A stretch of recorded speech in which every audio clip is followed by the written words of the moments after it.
ഇവിടെ ഒരു മ്യൂസിക്കൽ ഇൻസ്ട്രുമെൻസും ഒരു മതത്തിലുള്ള ആളുകളുടെ കുത്തകയല്ല എന്ന് നമ്മൾ മനസ്സിലാക്കണം. ഈ ഇൻസ്ട്രുമെൻസ് ഒന്നും തന്നെ ദൈവം ഉണ്ടാക്കിയതല്ല, ഇൻസ്ട്രുമെൻസ് എല്ലാം തന്നെ മനുഷ്യരുണ്ടാക്കിയതാണ്.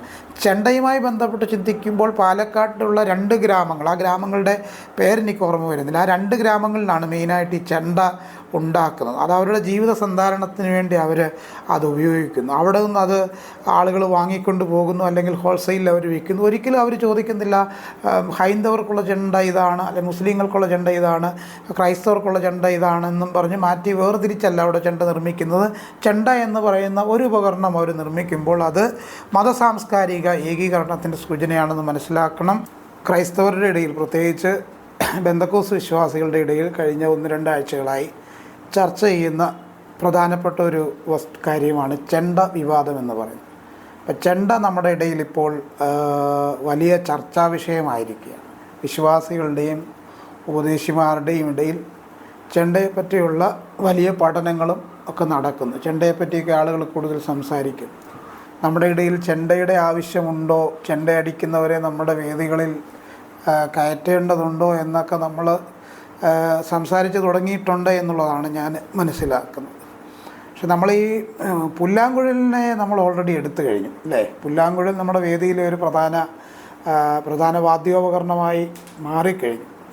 ഈ പുല്ലാങ്കുഴൽ വായിച്ചത് ശ്രീകൃഷ്ണനാണെന്നുള്ളതാണ് നമ്മുടെ ഒരു അറിവെന്ന് പറയുന്നത്. കാരണം ശ്രീകൃഷ്ണനാണ് പുല്ലാങ്കുഴൽ വായനയിലെ നിപുണൻ. അപ്പം നമുക്ക് ശ്രീകൃഷ്ണൻ വായിച്ച ഒരു വാദ്യോപകരണത്തെ, ഒരു സംഗീതോപകരണത്തെ നമ്മുടെ സമൂഹം ഏറ്റെടുത്ത് കഴിഞ്ഞു. അപ്പോൾ ഈ ഒച്ചപ്പാടുകളൊക്കെ ഉണ്ടാകുമ്പോൾ ഞാൻ മനസ്സിലാകുന്നത് ചെണ്ടയ്ക്കും നമ്മുടെ സമൂഹത്തിലേക്ക് കടന്നു വരാനുള്ളൊരു വാതിൽ തുറന്നു ലഭിച്ചു എന്നുള്ളത് തന്നെയാണ്. ഇന്ത്യൻ സംഗീതോപകരണങ്ങളുമായി ബന്ധപ്പെട്ടുള്ളൊരു പഠനം നമുക്ക് ആവശ്യമാണ്.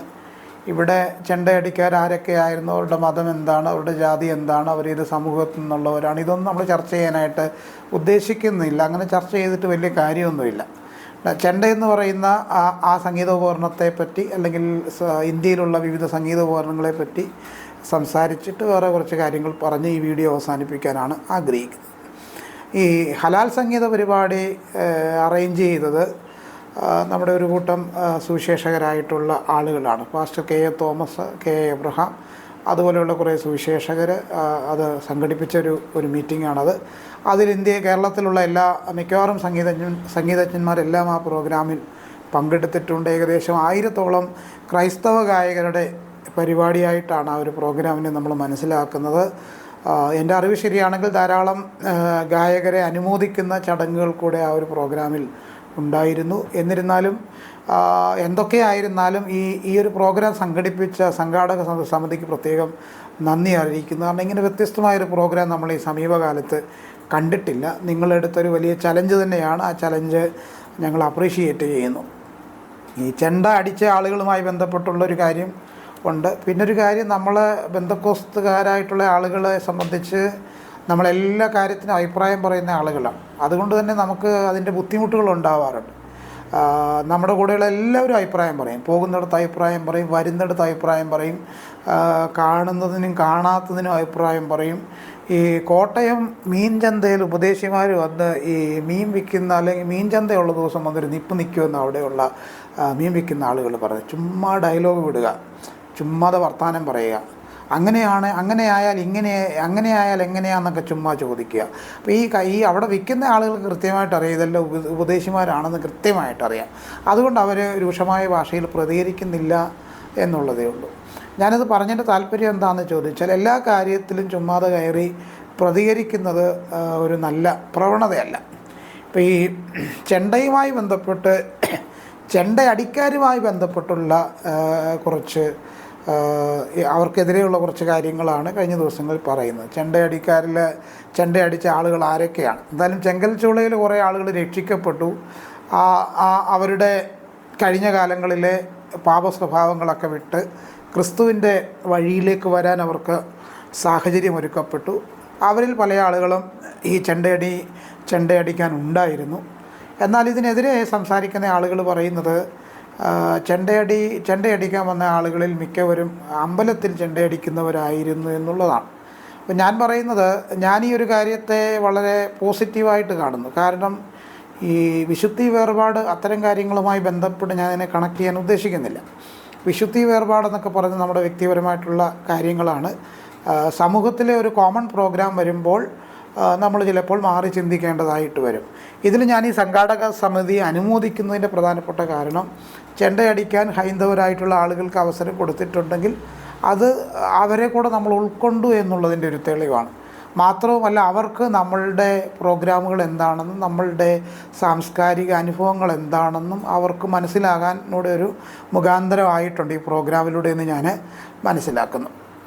ഓക്കെ, അപ്പോൾ ഇന്ത്യൻ സംഗീതോപകരണങ്ങളെപ്പറ്റി നമ്മൾ പഠിക്കുമ്പോൾ ഈ വേറെ ഏതൊരു രാജ്യത്തുള്ള സംഗീതോപകരണങ്ങളെക്കാളും വളരെ വൈവിധ്യങ്ങളായിട്ടുള്ള സംഗീതോപകരണങ്ങൾ നമ്മുടെ ഭാരതത്തിലുണ്ട്. അപ്പോൾ ഈ സംഗീതോപകരണങ്ങളെ പ്രധാനമായും നാല് വിഭാഗങ്ങളായിട്ട് നമുക്ക് തിരിച്ച് പഠിക്കാനായിട്ട് കഴിയും. അതിൻ്റെ ശബ്ദ ഉൽപ്പാദനത്തെ, എങ്ങനെയാണ് സൗണ്ട് പ്രൊഡ്യൂസ് ചെയ്യുന്നത്, അതിനെ അടിസ്ഥാനപ്പെടുത്തിയിട്ടാണ് നാല് രീതിയിലുള്ള സംഗീത വിഭാഗങ്ങളായിട്ട് നമ്മളതിനെ തിരിക്കുന്നത്. തന്നെയുമല്ല, ഭരതമുനിയുടെ നാട്യശാസ്ത്രത്തെ അടിസ്ഥാനപ്പെടുത്തിയിട്ടാണ് ഈ സംഗീതോപകരണങ്ങളെയൊക്കെ നമ്മൾ നാലായിട്ട് തിരിക്കുന്നത്. അതിലൊന്നാമത്തെ സംഗീത ഉപകരണങ്ങളെന്ന് പറയുന്ന ഒന്നാമത്തെ വിഭാഗം എന്ന് പറയുന്നത് തത്വവാദ്യങ്ങളാണ്. തത്വവാദ്യങ്ങൾക്ക് ഇംഗ്ലീഷിൽ കോഡോഫോൺസ് എന്ന് പറയാം, അല്ലെങ്കിൽ നമുക്ക് കുറച്ചുകൂടെ മനസ്സിലാക്കാൻ എളുപ്പത്തിന് സ്ട്രിങ് ഇൻസ്ട്രുമെൻറ്റ്സ്, സ്ട്രിങ്സ് ഉള്ള ഇൻസ്ട്രുമെൻസിനെയാണ് നമ്മൾ തത്വവാദങ്ങൾ എന്ന് പറയുന്നത്. അപ്പോൾ ഈ തന്തികളുടെ സ്പന്ദനം വഴിയാണ് ശബ്ദം ഉണ്ടാകുന്നത്. എങ്ങനെ ശബ്ദം പ്രൊഡ്യൂസ് ചെയ്യപ്പെടുന്നു എന്നതുമായി ബന്ധപ്പെട്ടാണ് സംഗീതോപകരണങ്ങളെ ഇങ്ങനെ നമ്മൾ വിഭാഗിച്ചിരിക്കുന്നത്. വൈവിധ്യമാർന്ന സംഗീതോപകരണങ്ങളുള്ള നാടാണ് ഭാരതമെന്ന് ഞാൻ നേരത്തെ പറയുകയുണ്ടായി. അപ്പോൾ ഇവിടെ സിത്താർ, അതുപോലെ വീണ, അതുപോലെ തന്നെ ഏകതാര, തമ്പുര, ഈ 4 സംഗീതോപകരണങ്ങളാണ് നമ്മുടെ ഈ തത്വവാദ്യങ്ങളിനകത്ത് വരുന്നത്. സിത്താറിനെ നമ്മൾ പരിശോധിക്കുമ്പോൾ ഹിന്ദുസ്ഥാനി സംഗീതത്തിലെ ഒരു പ്രധാന തന്തുവാദ്യമായിട്ട് നമുക്ക് സിത്താറിനെ കാണാനായിട്ട് കഴിയും. വീണയെ നമ്മൾ പഠിക്കുമ്പോൾ കർണാടക സംഗീതത്തിലെ ഒരു പ്രധാന തന്തുവാദ്യമാണ് വീണ. അതുപോലെ സാരംഗിയെ നമ്മൾ പഠിക്കുമ്പോൾ ചുമൽ വാദ്യം, മാനവ ശബ്ദത്തെ അനുകരിക്കാവുന്ന ശബ്ദം പൊതുവെ ഹിന്ദുസ്ഥാനി സംഗീതത്തിൽ ഇതുള്ളതാണ്. അതാണ് സരംഗി എന്ന് പറയുന്നത്. ചുമൽ വാദ്യം എന്നാണ് അതിനെ നമുക്ക് പറയാൻ കഴിയുന്നത്. അതുപോലെ തന്നെ മാനവ ശബ്ദത്തെ അനുകരിക്കാവുന്ന ശബ്ദമാണ് സരംഗി എന്ന് പറയുന്നത്. അതുകൊണ്ട് ഏകതാര എന്ന് പറയുന്ന ഒരു മ്യൂസിക്കൽ ഇൻസ്ട്രുമെൻറ്റ്, അതിന് ഒറ്റ തന്തി മാത്രമേ ഉള്ളൂ. ഒരു ലളിതമായ ഉപകരണമാണ്. അത് ഈ ഭക്തിഗാനങ്ങളിലും അതുപോലെ തന്നെ ഭക്തിഗാനങ്ങളിലാണ് പ്രധാനമായിട്ട് അത് ഉപയോഗിക്കുന്നത്. തമ്പുര എന്ന് പറയുന്നത് ഡ്രോൺ ശബ്ദത്തിനായി ഉപയോഗിക്കുന്നു. സ്വരപശ്ചാത്തലത്തിനായിട്ട് തമ്പുരു മീട്ടാറുണ്ട്. അപ്പം സ്വരപശ്ചാത്തലത്തിനായിട്ട് നമുക്ക് പ്രത്യേകിച്ച് ഈ വലിയ കച്ചേരിയൊക്കെ നടക്കുമ്പോൾ മെയിനായിട്ട് ഈ കച്ചേരി അവതരിപ്പിക്കുന്ന ആളിൻ്റെ പുറകിൽ ഒരാളിരുന്ന് തമ്പുരു വായിക്കുന്നത് കാണാം. ആ തമ്പുരു ആ സ്വരപശ്ചാത്തലത്തിന് ഉപയോഗിക്കുന്ന ഒരു ഉപകരണമാണ്. അപ്പോൾ ഒന്നാമത് നമ്മൾ പരിശോധിച്ചത് തത്വവാദ്യങ്ങളെന്ന് പറയുന്ന ആദ്യത്തെ വിഭാഗത്തെക്കുറിച്ചാണ്. അതിന് സ്ട്രിങ് ഇൻസ്ട്രുമെൻറ്റ്സ് എന്ന് പറയാം. രണ്ടാമത്തത് അനവദ്യവാദങ്ങളുണ്ട്. അനവദ്യവാദങ്ങളെപ്പറ്റി നമ്മൾ പഠിക്കുമ്പോൾ പെർക്കൂഷൻസാണ്. പെർക്കൂഷൻസിനകത്ത് ഈ തൊലി കൊണ്ടുള്ള തലത്തിൽ അടിച്ചുകൊണ്ടുള്ള ശബ്ദം പുറപ്പെടുവിക്കുന്നു. ശബ്ദ ഉൽപ്പാദനത്തെ അടിസ്ഥാനപ്പെടുത്തിയാണ് നമ്മൾ ഈ സംഗീതോപകരണങ്ങളെ എന്ത് ചെയ്യുന്നത്, പല വിഭാഗങ്ങളായിട്ട് തിരിച്ചിരിക്കുന്നത്. രണ്ടാമത്തേത് അനവദ്യവാദങ്ങളാണ്. അതിന് നമ്മൾ പെർക്യൂഷൻസ് നമുക്ക് പറയാൻ പറ്റും. തൊലി കൊണ്ടുള്ള തലത്തിൽ അടിച്ചുകൊണ്ടുള്ള ശബ്ദം ഉൽപ്പാദിപ്പിക്കലാണ്. അതിനകത്ത് നമുക്കറിയാവുന്ന കുറേ ഇൻസ്ട്രുമെൻറ്റ്സ് ഉണ്ട്. മൃദംഗം, തബല, അതുപോലെ തന്നെ ഗഞ്ചിറ പോലെയുള്ള, ഘടം പോലെയുള്ള മ്യൂസിക്കൽ ഇൻസ്ട്രുമെൻറ്റ്സ് അതിന് ഉദാഹരണങ്ങളാണ്. മൃദംഗം എന്ന് പറയുന്നത് കർണാടക സംഗീതത്തിലെ പ്രധാനമായ താളവാദ്യമാണ്. രണ്ടറ്റങ്ങളിലുമുള്ള തൊലി, രണ്ടറ്റങ്ങളിലും ഈ തൊലിയുണ്ട്. അതുപോലെ തന്നെ താരതമ്യമുള്ള ശബ്ദങ്ങളാണ്. അതാണ് ഈ നമ്മുടെ മൃദംഗം എന്ന് പറയുന്നത്. കർണാടക സംഗീതത്തിലെ ഒരു പ്രധാന താളവാദ്യമായിട്ട് നമുക്കതിനെ മനസ്സിലാക്കാൻ കഴിയും. രണ്ട് സൈഡിലും നമുക്ക് ഒരേ സമയത്ത് അത് പ്ലേ ചെയ്യാൻ കഴിയുന്ന ഒരു ഇൻസ്ട്രുമെൻ്റാണ്. അത് ഈ തൊലി കൊണ്ടുണ്ടാക്കുന്ന ഒരു തരം പ്രതലമാണ്. അതിൽ നമ്മൾ അടിച്ച് ശബ്ദം പുറപ്പെടുവിക്കുന്നു. രണ്ട് തബലയാണ്. അത് ഹിന്ദുസ്ഥാനി സംഗീതത്തിലെ മുഖ്യമായ താളവാദ്യമായി നമുക്ക് മനസ്സിലാക്കാൻ കഴിയുന്നു. അതുപോലെ തന്നെ ഘടമെന്ന് പറയുന്നത് ഈ മൺപാത്രം പോലെയുള്ള വാദ്യമാണ്. അപ്പോൾ അത് മൃദംഗത്തോടൊപ്പം കർണാടക സംഗീതത്തിൽ നമ്മൾ ഉപയോഗിക്കുന്നുണ്ട്. ഘടം വായിക്കുന്ന ആളുകൾ തന്നെയുണ്ട്. ഘടം വായിക്കുന്ന സ്പെഷ്യലിസ്റ്റ് ഉണ്ട്. അത് കർണാടക സംഗീതവുമായി ബന്ധപ്പെട്ട് നമ്മൾ പരിശോധിക്കുമ്പോൾ ഇത്തരം ഉപകരണങ്ങൾ, സംഗീത ഉപകരണങ്ങൾ വലിയ പങ്ക് കർണാടക സംഗീതത്തിൽ വഹിക്കുന്നുണ്ട് എന്നുള്ളത് പ്രധാനപ്പെട്ടൊരു കാര്യമാണ്. ഗഞ്ചിറ പോലെയുള്ള കാര്യം ഒരു ചെറിയ ഡ്രം പോലെയുള്ള ഒരു താളമാണ്. ഗഞ്ചിറ നമ്മൾ ഏറ്റവും കൂടുതൽ കേട്ടിട്ടുള്ളത് ഈ നമ്മുടെ നാട്ടിൽ ആളുകൾ ഈ ശബരിമല സീസണിലൊക്കെ വീടുകളിൽ ഭജന, അതുപോലെ തന്നെ അമ്പലങ്ങളിലൊക്കെ വലിയ ഭജനയൊക്കെ സംഘടിപ്പിക്കുമ്പോൾ അവിടെ ഈ ഗഞ്ചിറ അടിച്ച് അവർ ഈ ഭജനപ്പാട്ടുകളൊക്കെ പാടാറുണ്ട്. ഈ മൂന്നാമത്തത് കനവാദ്യങ്ങളാണ്. കനവാദ്യങ്ങളെന്ന് പറഞ്ഞാൽ സോളിഡ് ഇൻസ്ട്രുമെൻറ്റ്സ് നമുക്ക് പറയാൻ കഴിയും. ആ ഉപകരണം തന്നെ സ്പന്ദിച്ചാണ് ശബ്ദമുണ്ടാക്കുക. ഉപകരണം തന്നെ സ്പന്ദിച്ച് ഉണ്ടാക്കുന്ന ശബ്ദം, അത്തരത്തിലുള്ള കനവാദ്യങ്ങൾ, അതിനെ നമുക്ക് ഇഡിയോഫോൺസ് അല്ലെങ്കിൽ സോളിഡ് ഇൻസ്ട്രുമെൻറ്റ്സ് എന്ന് നമുക്ക് പറയാൻ കഴിയും. അപ്പോൾ അത്തരത്തിലുള്ള കുറച്ച് മ്യൂസിക്കൽ ഇൻസ്ട്രുമെൻറ്റ്സ് ഉണ്ട്. പ്രത്യേകിച്ച് ഈ കനവാദ്യം നമ്മൾ ചിന്തിക്കുന്നത് പ്രത്യേകിച്ച് ഇപ്പോൾ ഉള്ള ഈ ഫോക്ക് മ്യൂസിക് വന്നതിന് ശേഷം, നാടൻ പാട്ടുകൾ വന്നതിന് ശേഷമാണ് ഈ കനവാദ്യങ്ങൾക്ക് വലിയ പ്രാധാന്യം ഏറിയിട്ടുണ്ട്. മഞ്ചീര എന്ന് പറയുന്നൊരു കനവാദ്യമുണ്ട്. 2 ലോഹത്താളങ്ങളാണ്. അത് പരസ്പരം അടിച്ച് ഭക്തിഗാനങ്ങളിലും മറ്റും അവർ ഉപയോഗിക്കാറുണ്ട്. അതുപോലെ തന്നെ ഘണ്ട എന്ന് പറയുന്നൊരു കനവാദ്യമുണ്ട്. ഇപ്പോൾ തീർത്ഥാടനങ്ങളിലും പൂജാരീതികളിലൊക്കെ ഉപയോഗിക്കുന്ന വലിയ മണിയാണ് ഘണ്ട എന്ന് പറയുന്നത്. ജലതരംഗം എന്ന് പറയുന്ന ഒരു മ്യൂസിക്കൽ ഇൻസ്ട്രുമെൻ്റ് ഉണ്ട്. അതായത് വെള്ളം നിറച്ച ശുഭ്രമായ പാത്രങ്ങൾ തട്ടി സംഗീതം പാടുന്നതാണ് അതിൻ്റെ ഒരു രീതി എന്ന് പറയുന്നത്. ചിമിട്ട എന്ന് പറയുന്നൊരു സംഗീതോപകരണം ഒട്ടുമിക്കപ്പോഴും നാടൻ സംഗീതത്തിൽ അത് ഉപയോഗിക്കുന്നതായിട്ട് നമുക്ക് മനസ്സിലാക്കാൻ കഴിയും. കനവാദ്യങ്ങളുടെ പ്രത്യേകത എന്താണെന്ന് ചോദിച്ചാൽ ആ ഉപകരണം തന്നെയാണ് സ്പന്ദിക്കുന്നത്. അതിൻ്റെ മേളിൽ നമ്മൾ മനസ്സിലാക്കുന്ന അനവദ്യവാദങ്ങളെന്ന് പറയുന്ന തൊലി കൊണ്ടുള്ള പ്രതലത്തിൽ നമ്മൾ അടിച്ച് ശബ്ദം പുറപ്പെടുവിക്കുന്നു. തത്വവാദങ്ങളെന്ന് പറയുന്നത് സ്ട്രിങ് ഇൻസ്ട്രുമെൻറ്റ്സ് ആണ്. ഇതാണ് ഈ ഇൻസ്ട്രുമെൻസിൻ്റെയൊക്കെ പ്രത്യേകത എന്ന് പറയുന്നത്. നാലാമത്തത് സുഷിരവാദ്യങ്ങളാണ്, അല്ലെങ്കിൽ എയറോഫോൺസ് അല്ലെങ്കിൽ വിൻഡ് ഇൻസ്ട്രുമെൻറ്റ്സ് എന്ന് നമുക്ക് പറയാൻ കഴിയും. കാറ്റ് അല്ലെങ്കിൽ ശ്വാസം ഉപയോഗിച്ച് ശബ്ദം ഉൽപ്പാദിപ്പിക്കപ്പെടുന്നു. അപ്പോൾ ഈ ബാൻസുരി, അതുപോലെ തന്നെ ഷെഹനായി, നാദസ്വരം, അങ്ങനെയുള്ള കുറേ മ്യൂസിക്കൽ ഇൻസ്ട്രുമെൻറ്റ്സ് അതിന് ഉദാഹരണമായിട്ട് നമുക്ക് കാണാൻ കഴിയുന്നു. ബാൻസുരി എന്ന് പറയുന്നത് ഇതിൽ വളരെ പ്രധാനപ്പെട്ട ഒരു വിൻഡ് ഇൻസ്ട്രുമെൻ്റാണ്. അത് വൃക്ഷത്തിൽ നിന്നുള്ള ബാംബു ഫ്ലൂട്ടാണ്. തന്നെയുമല്ല ശ്രീകൃഷ്ണൻ്റെ ഉപകരണം എന്ന നിലയിലും ഇത് പ്രശസ്തമായിരുന്നു. ബാൻസുരിയെ പറ്റി പറയുന്നത് ശ്രീകൃഷ്ണൻ അദ്ദേഹത്തിൻ്റെ നാളുകളിൽ ഉപയോഗിച്ച പ്രധാനപ്പെട്ട ഒരു മ്യൂസിക്കൽ ഇൻസ്ട്രുമെൻ്റായിട്ടാണ് നമുക്ക് ബാൻസുരിയെ മനസ്സിലാക്കാനായി കഴിയുന്നത്. അതുപോലെ തന്നെ ഷെഹനായി, ഹിന്ദുസ്ഥാനി സംഗീതത്തിലെ വളരെ പ്രധാനപ്പെട്ട ഒരു മ്യൂസിക്കൽ ഇൻസ്ട്രുമെൻ്റാണ് ഷെഹനായി എന്ന് പറയുന്നത്. അതിന് ശുഭാവര ഫ്ലൂട്ടെന്ന് നമുക്ക് വിളിക്കാം. വിപുലമായ ശബ്ദവ്യതിയാനങ്ങളാണ് ഈ ഷെഹനായിയുടെ പ്രത്യേകത എന്ന് പറയുന്നത്. നാദസ്വരത്തിലേക്ക് വരുമ്പോൾ പ്രത്യേകിച്ച് നമ്മുടെ ദക്ഷിണേന്ത്യൻ സംഗീതത്തിലെ പ്രധാനപ്പെട്ട ഒരു മ്യൂസിക്കൽ ഇൻസ്ട്രുമെൻ്റാണ് നാദസ്വരം എന്ന് പറയുന്നത്. തമിഴ്നാട്ടിലും അതുപോലെ നമ്മുടെ കേരളത്തിലും ഒക്കെ നമുക്കത് കാണാൻ കഴിയുന്നു. അപ്പോൾ ഇത്തരത്തിലുള്ള ഹാർമോണിയം പോലെയുള്ള പെൻ പൈപ്പുകൾ പോലെയുള്ള ധാരാളം ഉപകരണങ്ങൾ നമ്മൾ കണ്ടിട്ടുണ്ട്. അത് ഈ പെൻ പൈപ്പും അതുപോലെ ഹാർമോണിയവും ഒക്കെ കേരളത്തിലേക്ക് അല്ലെങ്കിൽ ഇന്ത്യയിലേക്ക് കൊണ്ടുവന്നത് ബ്രിട്ടീഷുകാരാണ് കൊണ്ടുവന്നത്. പക്ഷേ ഇപ്പോൾ അത് ഭക്തിഗാനങ്ങളിലൊക്കെ വളരെ പ്രചാരത്തിൽ വന്നിട്ടുള്ള ഉപകരണങ്ങളാണ്. ഇനി നമ്മൾ ചെണ്ടയെപ്പറ്റി പഠിക്കുമ്പോൾ ചെണ്ട ഒരു പ്രാദേശിക അല്ലെങ്കിൽ ജനതാപര ഉപകരണങ്ങൾ നമുക്കതിനെ വിളിക്കാൻ കഴിയും. ചെണ്ട, മദ്ദളം എന്ന് പറയുന്നത് കേരളത്തിലെ താളവാദ്യങ്ങളാണ്. ചെണ്ടമേളം, പഞ്ചവാദ്യം എന്ന് പറയുന്നത് ഏകദേശം 5ഓളം മ്യൂസിക്കൽ ഇൻസ്ട്രുമെൻറ്റ്സ് ഉപയോഗിച്ചിട്ടുള്ള ഒരു വാദ്യമാണ്, അല്ലെങ്കിൽ അത്തരത്തിലുള്ള ഒരു മ്യൂസിക്കൽ പ്രോഗ്രാമാണ് പഞ്ചവാദ്യം എന്ന് പറയുന്നത്. ഉറുമി എന്ന് പറയുന്നത് തമിഴ്നാട്ടിലെ പ്രത്യേകമായൊരു വാദ്യമാണ്. അങ്ങനെ നമ്മൾ ഈ ചെണ്ടയെ നമ്മൾ പരിശോധിക്കുമ്പോൾ ഇത് വലിയ പ്രാദേശിക പ്രാധാന്യമുള്ള ഒരു ഒരു മ്യൂസിക്കൽ ഇൻസ്ട്രുമെൻ്റായിട്ടാണ് ചെണ്ടയെ നമ്മൾ പഠിക്കുന്നത്. ഈ ചെണ്ടമേളവുമായി ബന്ധപ്പെട്ട് നമ്മൾ ചിന്തിക്കുമ്പം കേരളത്തിലെ ഒരു സമ്പന്നമായ താളവാദ്യ കലാരൂപമാണ് ചെണ്ടമേളം എന്ന് പറയുന്നത്. തന്നെയുമല്ല ഈ ക്ഷേത്ര ഉത്സവങ്ങളിലും സാംസ്കാരിക ചടങ്ങുകളിലുമൊക്കെ നമ്മൾ ചെണ്ടമേളം ഉൾപ്പെടുത്താറുണ്ട്. പ്രത്യേകിച്ച് അതുപോലെ തന്നെ കുഞ്ഞു പ്രോഗ്രാമുകളിലും ചെണ്ടമേളമുണ്ട്. ഈ ഉദ്ഘാടനങ്ങളിലും അതുപോലെ തന്നെ ചെറിയ പ്രോഗ്രാമുകളിലും ചെണ്ടമേളങ്ങൾ ഉൾപ്പെടുത്താറുണ്ട്. ചെണ്ടമേളം എവിടെയൊക്കെ കാണാം, അല്ലെങ്കിൽ എവിടെയൊക്കെയാണ് പ്രധാനമായും ചെണ്ട ഉപയോഗിക്കുന്നതെന്ന് ചോദിച്ചാൽ ഹൈന്ദവരുടെ ഇടയിൽ ഈ തൃശ്ശൂർ പൂരം, അതുപോലെ തന്നെ ഗുരുവായൂർ ഉത്സവം, ശബരിമലയിലും പമ്പയിലുമുള്ള ചടങ്ങുകൾ, കേരളത്തിലെ വലിയ ക്ഷേത്രോത്സവങ്ങളിലെല്ലാം തന്നെ ചെണ്ട ഉപയോഗിക്കുന്നതായിട്ട് നമുക്ക് കാണാം. ചെണ്ടമേളം വളരെ പ്രധാനപ്പെട്ട ഒരു ഒരു ഒരു ഒരു ഘടകം തന്നെയാണ് അവർക്ക്. പ്രത്യേകിച്ച് ഗുരുവായൂർ തൃശ്ശൂർ പൂരത്തിന്, അതുപോലെ ഗുരുവായൂർ ക്ഷേത്രത്തിലുള്ള അവിടുത്തെ ഉത്സവത്തിന്, ശബരിമല സീസണൊക്കെ ആകുമ്പോൾ സന്നിധാനത്തും അതിൻ്റെ പമ്പയിലും പരിസരങ്ങളിലുമൊക്കെ ഈ ചെണ്ടമേളം കൊണ്ട് ഒരു വലിയ ആഘോഷം തന്നെ അവിടെ ആളുകൾ ഒരുക്കാറുണ്ട്. ഈ ചെണ്ടമേളത്തിൻ്റെ പ്രഭാവത്തെപ്പറ്റി നമ്മൾ പഠിക്കുമ്പോൾ ചെണ്ടമേളം ഒരു കാലത്ത് ക്ഷേത്ര പരിധിയിൽ മാത്രമാണ് ഉപയോഗിച്ചിരുന്നത്. അല്ലെങ്കിൽ ക്ഷേത്ര പരിധിയിൽ പരിമിതപ്പെട്ടിരുന്ന ഒരു മ്യൂസിക്കൽ ഇൻസ്ട്രുമെൻ്റ് ആയിരുന്നു ചെണ്ട എന്ന് പറയുന്നത്.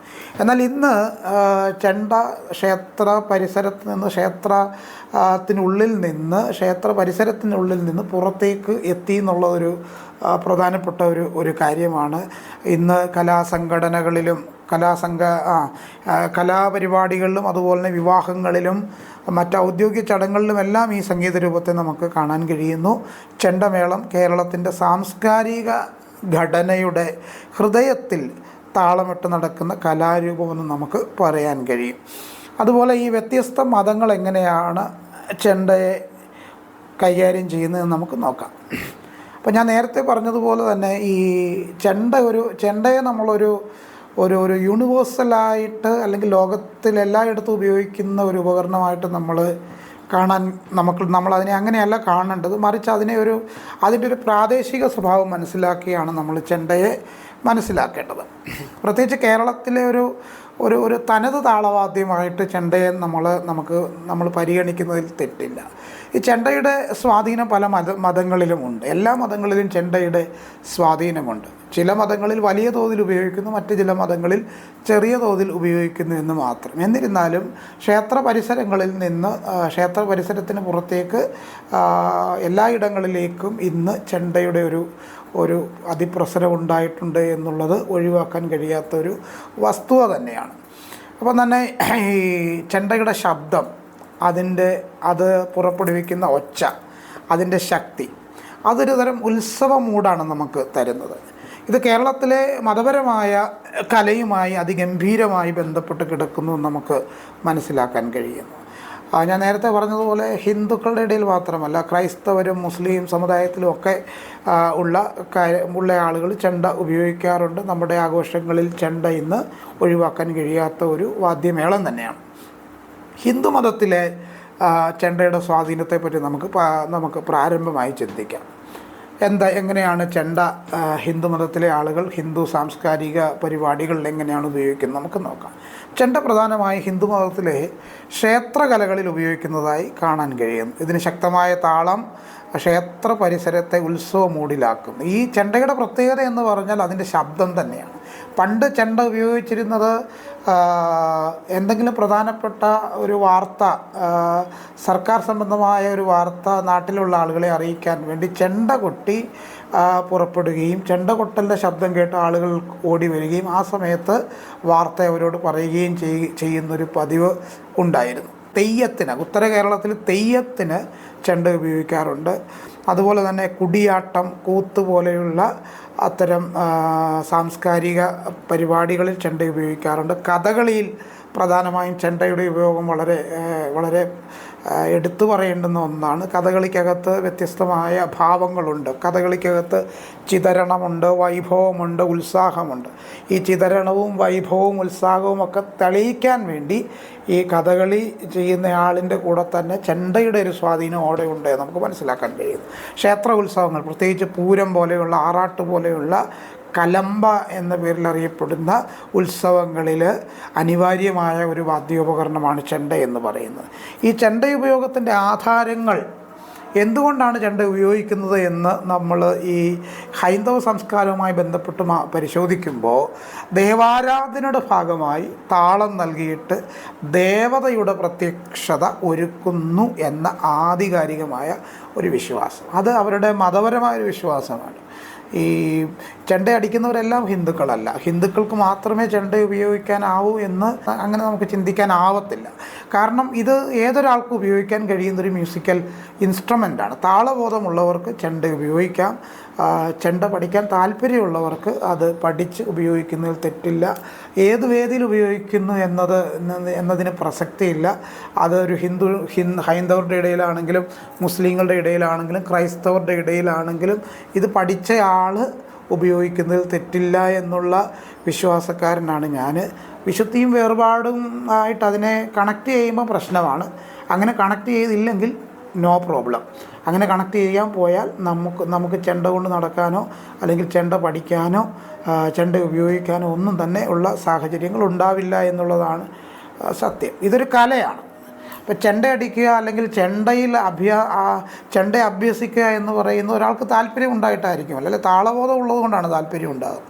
അയാൾ വന്ന് പഠിച്ചിട്ട് അയാൾക്ക് വായിക്കാൻ വേദിയില്ലെങ്കിൽ അയാൾ പഠിച്ചിട്ടൊരർത്ഥവുമില്ല. വിശാലമായൊരു ലോകത്തെപ്പറ്റി നമ്മൾ ചിന്തിക്കുമ്പോൾ ചെണ്ട എന്ന് പറയുന്ന ഈ വാദ്യോപകരണം അത് പഠിച്ചെടുത്ത് ആളുകൾക്ക് ഉപയോഗിക്കാനുള്ള സ്വാതന്ത്ര്യമുണ്ട്. അവരുടെ സ്വാതന്ത്ര്യത്തെ മുട്ടാത്തർക്കങ്ങൾ പറഞ്ഞ് നമ്മൾ ഒഴിവാക്കരുത് എന്ന് പ്രത്യേകം ഞാൻ ഓർമ്മിപ്പിക്കുകയാണ്. അപ്പോൾ ഇതിൻ്റെ ഞാൻ നേരത്തെ പറഞ്ഞതുപോലെ ദേവാരാധനയുടെ ഭാഗമായിട്ട് താളം നൽകി ദേവതയുടെ പ്രത്യക്ഷത ഒരുക്കുന്നു എന്നൊരു ആധികാരിക വിശ്വാസമുണ്ട്. ഈ താളത്തിനനുസരിച്ചാണ് ദേവത പ്രത്യക്ഷപ്പെടുന്നത്. ചെണ്ടമേളം കേൾക്കുമ്പോൾ ദേവതയ്ക്ക് ഉണർവുണ്ടാകുന്നു, ദേവത പ്രത്യക്ഷപ്പെടുന്നു എന്നുള്ളൊരു ആധികാരിക വിശ്വാസം ഹൈന്ദവരുടെ ഇടയിലുണ്ട്. തന്നെയുമല്ല, ചില ദൈവങ്ങൾക്ക്, ചില ദേവതകൾക്ക്, ഈ ഭദ്രകാളി പോലെയുള്ള ഈ രൗദ്രഭാവവുമായി സഞ്ചരിക്കുന്ന ദേവതകളെ സംബന്ധിച്ച് അവരുടെ രൗദ്രഭാവം ഉണർത്താൻ ചെണ്ടമേളം നിർണായകമാണ് എന്നവർ കരുതുന്നു. നമ്മൾ ഏത് പശ്ചാത്തലത്തിൽ ഇത് ഉപയോഗിക്കുന്നെന്ന് മാത്രം ചിന്തിച്ചാൽ മതി. ഇപ്പം നമ്മൾ ഈ ഹൈന്ദവരുടെ ഇടയിൽ അവർ ചെണ്ട ഉപയോഗിക്കുമ്പോൾ അത് അവരുടെ സാംസ്കാരിക ഉത്സവങ്ങളിലും അവരുടെ പൂരങ്ങളിലും അവരുടെ ഉത്സവങ്ങളിലും അതുപോലെ തന്നെ പ്രത്യേകിച്ച് അവരുടെ അമ്പലങ്ങളിലെ കുഞ്ഞു കുഞ്ഞു അമ്പലങ്ങളിലെ ഉത്സവങ്ങളിലും പറക്കെഴുന്നള്ളിപ്പ് പോലെയുള്ള അവരുടെ പ്രാദേശികമായ ആ കാര്യങ്ങളിലെല്ലാം അവർ ചെണ്ട ഉപയോഗിക്കുമ്പോൾ അത് അവരുടെ ഒരു ആ രീതിയിൽ അവർ ചെയ്യുമ്പോൾ നമ്മൾ അതിനെ വിമർശിക്കേണ്ട ആവശ്യമില്ല. അത് ആ പശ്ചാത്തലത്തിൽ മാത്രം നമ്മൾ അതിനെ കണ്ടാൽ മതി. അവിടെയുള്ള മതപരമായ പശ്ചാത്തലത്തിൽ അവരത് ഉപയോഗിക്കുന്നു, നമ്മൾ അവിടേക്ക് എത്തി നോക്കേണ്ട ആവശ്യമില്ല. പിന്നെ നമുക്കിത് ഉപയോഗിക്കാമെന്ന് ചോദിച്ചാൽ നമ്മുടെ പശ്ചാത്തലത്തിലേക്ക് ഇതിലെ കൊണ്ടുവരിക. അപ്പം നമ്മൾ അവരുടെ പശ്ചാത്തലത്തിൽ നമ്മൾ ആ ഒരു വാദ്യമേളത്തെ കാണുകയും നമ്മുടെ ഇടയിലേക്ക് ഇത് കൊണ്ടുവരുമ്പോൾ നമ്മളിതിനെ നമ്മുടെ പശ്ചാത്തലത്തിലേക്ക് എടുക്കേണ്ടതായിട്ടുണ്ട്. ഇവിടെ നമ്മൾ നമ്മളുടെ ഇടയിലേക്ക് അല്ലെങ്കിൽ ക്രൈസ്തവരുടെ ഇടയിലേക്ക് ക്രിസ്തുമത ദേവാലയങ്ങളിലേക്ക് ഈ ഒരു വാദ്യം എത്തുമ്പോൾ ഇവിടെ ഒരിക്കലും നമ്മൾ ഭദ്രകാളിയുടെ രൗദ്രഭാവത്തെപ്പറ്റി നമ്മൾ ശ്രദ്ധിക്കുന്നില്ല, ദേവതകളുടെ വരവിനെപ്പറ്റി നമ്മൾ ചിന്തിക്കുന്നില്ല. മറിച്ച് ഇവിടെ നമ്മൾ ഈ പള്ളിക്കകത്ത് ഇത് ഉപയോഗിക്കുന്നതിൻ്റെ പ്രധാന കാരണം ഒരു മേളക്കൊഴുപ്പിന് വേണ്ടി തന്നെയാണ്. ഉത്സവം മൂടുണ്ടാക്കുക എന്നുള്ളതാണ് ചെണ്ടയുടെ പ്രധാന ജോലി എന്ന് പറയുന്നത്. നമ്മൾ മറ്റെന്തൊക്കെ കാര്യങ്ങൾ പറഞ്ഞാലും ഈ കേരളത്തിലെ വാദ്യോപകരണങ്ങളിൽ ഇത്രയും ഒരു ഉത്സവം മൂടുണ്ടാക്കുന്ന വേറൊരു വാദ്യോപകരണം ഇല്ല എന്ന് നമ്മൾ മനസ്സിലാക്കണം. അതുപോലെ തന്നെ മതത്തിൽ ചെണ്ടയുടെ സ്വാധീനത്തെ പറ്റിയാണ് നമ്മൾ പറഞ്ഞുകൊണ്ടിരിക്കുന്നത്. പ്രത്യേകിച്ച് സുറിയാനി ക്രൈസ്തവരുടെ ഇടയിൽ ചെണ്ടയുടെ പ്രയോഗം അവരുടെ ഉത്സവങ്ങളിലും കലാപരിപാടികളിലും ഒക്കെ നമുക്ക് കാണാൻ കഴിയുന്നു. സുറിയാനി ക്രിസ്ത്യൻസിനെ സംബന്ധിച്ച് അവർക്ക് ചെണ്ടയോട് ഐത്തമില്ല. അവരുടെ ആരാധനാലയങ്ങളിൽ ചെണ്ട കയറ്റുന്നതിന് അല്ലെങ്കിൽ അവരുടെ ആരാധനാലയങ്ങളുടെ പരിസരങ്ങളിൽ ചെണ്ടവാദ്യം മുഴങ്ങുന്നതിന് അവർക്ക് ഒരു ഐത്തവും ഇല്ല. ഇത് ഹൈന്ദവരാണ് ഏറ്റവും കൂടുതൽ ഉപയോഗിക്കുന്നത് എന്ന് കണ്ട് അവർ ചെണ്ട ഇവിടെ കൊണ്ടുവരണ്ട എന്ന് പറയുന്നില്ല. കാരണം എന്താണെന്ന് ചോദിച്ചാൽ ഇവിടുത്തെ സിറിയൻ ക്രിസ്ത്യൻസ് ആയിട്ടുള്ള ആളുകൾ അത്രയും വിശാലമായി ചിന്തിക്കുന്നത് കൊണ്ട് തന്നെയാണ്. അവരുടെ വിശാലമായ ചിന്താശേഷിയുടെ ഭാഗമായിട്ടാണ്. അവർക്ക് വിശാലമായി ചിന്തിക്കാൻ കഴിയുന്നുണ്ട്. ബന്ധക്കോസ്തരായ നമുക്ക് വിശാലമായി ചിന്തിക്കാൻ കഴിയുന്നില്ല എന്നുള്ളതാണ് ഏറ്റവും വലിയ പ്രത്യേകത. പിന്നെ ഇതിനെതിരെ കുറ്റം പറയുന്ന ആളുകളെ സംബന്ധിച്ച് അവരുടെ സ്വാർത്ഥ ലക്ഷ്യങ്ങൾക്ക് വേണ്ടി മാത്രമാണ് അവർ കുറ്റം പറയുന്നത്. ഈ കുറ്റം പറയുന്ന ആളുകൾ പോലും ചെണ്ടമേളം കേട്ടാൽ ഒന്ന് നിൽക്കും, അല്ലെങ്കിൽ ഒന്ന് താളം മനസ്സിലെങ്കിലും ഇടുമെന്നാണ് ഞാൻ വിശ്വസിക്കുന്നത്. പിന്നെ എന്തുകൊണ്ട് കുറ്റം പറയുന്നു എന്ന് ചോദിച്ചാൽ കൂടുതൽ പേര് തങ്ങളെ അറിയണം. തന്നെയുമല്ല, ഇത്ര ഇത്ര വലിയൊരു പണ്ഡിതൻ നമ്മുടെ ഇടയിൽ ഉണ്ടായിരുന്നല്ലോ എന്ന് ആളുകൾ പറയണം. പ്രത്യേകിച്ച് ബന്ധക്കോസ്തുകാരുടെ ഇടയിൽ മുറിമൂക്കൻ രാജാക്കന്മാരുടെ ബഹളമാണ്, മുറിമൂക്കൻ രാജാക്കന്മാരുടെ സംസ്ഥാന സമ്മേളനമാണ്.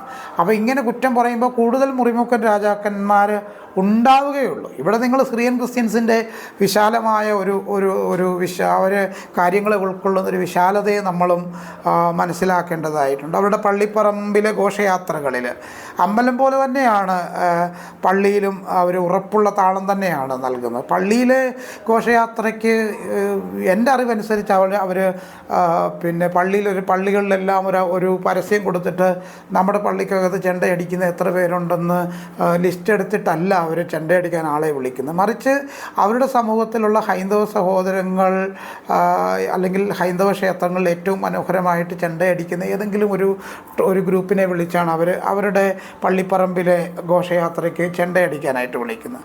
അതുപോലെ തന്നെ ഈ സിറിയൻ ക്രിസ്ത്യൻസിൻ്റെ ഇടയിലുള്ള ചില കലാരൂപങ്ങൾ, മാർഗംകളി, അതുപോലെ തന്നെ പരിചമുട്ടുകളി, ഇവയിൽ ചെണ്ട ഉപയോഗിക്കാറുണ്ട് എന്നുള്ളതൊരു യാഥാർത്ഥ്യമാണ്. ഇനിയും ഇസ്ലാം മതവുമായി ബന്ധപ്പെട്ട് നമ്മൾ ചിന്തിക്കുമ്പോൾ ഇസ്ലാം മതത്തിൻ്റെ അല്ലെങ്കിൽ മുസ്ലിം മതപരമായ ചടങ്ങുകളിൽ ചെണ്ടയ്ക്ക് വലിയ സ്ഥാനമില്ല എങ്കിലും ചില മാപ്പിള കലകളിൽ ചെണ്ടയുടെ രൂപാന്തരങ്ങൾ, ചെണ്ടയുടെ രൂപാനന്തരങ്ങൾ ഉപയോഗിക്കുന്നതായി കണ്ടിട്ടുണ്ട്. പ്രത്യേകിച്ച് സ്കൂൾ കലോത്സവം, കോളേജ് കലോത്സവങ്ങളൊക്കെ നമ്മൾ കാണുമ്പോൾ ദഫ്മുട്ട്, അറബനമുട്ട് പോലെയുള്ള ചെറിയ ചെറിയ മാപ്പിള കലകളിൽ അവർ ഈ ചെണ്ടയുടെ ചെറിയ രൂപത്തിലുള്ള ആ ഒരു രൂപാനന്തരത്തെ അവർ ഉപയോഗിക്കാറുണ്ട് എന്നുള്ളതൊരു യാഥാർത്ഥ്യമാണ്.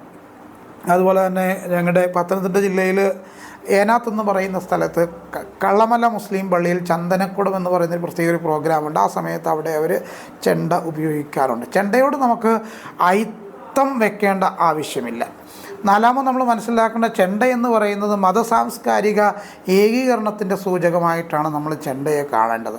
ഇവിടെ ഒരു മ്യൂസിക്കൽ ഇൻസ്ട്രുമെൻസും ഒരു മതത്തിലുള്ള ആളുകളുടെ കുത്തക അല്ല എന്ന് നമ്മൾ മനസ്സിലാക്കണം. ഈ ഇൻസ്ട്രുമെൻസ് ഒന്നും തന്നെ ദൈവം ഉണ്ടാക്കിയതല്ല, ഇൻസ്ട്രുമെൻസ് എല്ലാം തന്നെ മനുഷ്യരുണ്ടാക്കിയതാണ്.